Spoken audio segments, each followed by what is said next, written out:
Police ने एक sub inspector को गन पॉइंट पर खातून पुलिस हेड कांस्टेबल के साथ जिनसी ज्यादती के इल्जाम में गिरफ्तार कर लिया। सब इंस्पेक्टर भवानी सेन को कालेश्वरम पुलिस ने जयशंकर भूपालपल्ली जिले के महादेवपुर मंडल के कालेश्वरम में खातून कांस्टेबल के साथ कई बार असमत दरी के इल्जाम में गिरफ्तार किया है।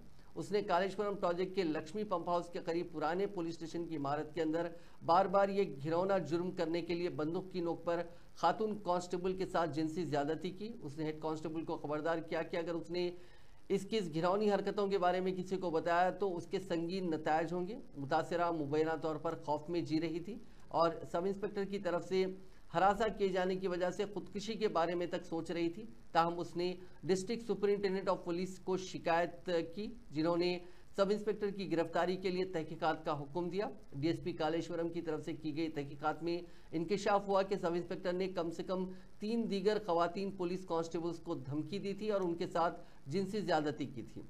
शिकायत पर मबनी इब्तदाई तहकीकात के बाद कालेश्वरम पुलिस ने मंगल की रात देर गए भवानी सेन को गिरफ्तार कर लिया। चीफ मिनिस्टर रेवंत रेड्डी ने इस वाक़े का संजीदगी से नोटिस लिया और आइन के आर्टिकल 311 के तहत सब इंस्पेक्टर को मुलाजिमत से बर्खास्त करने का हुक्म दिया।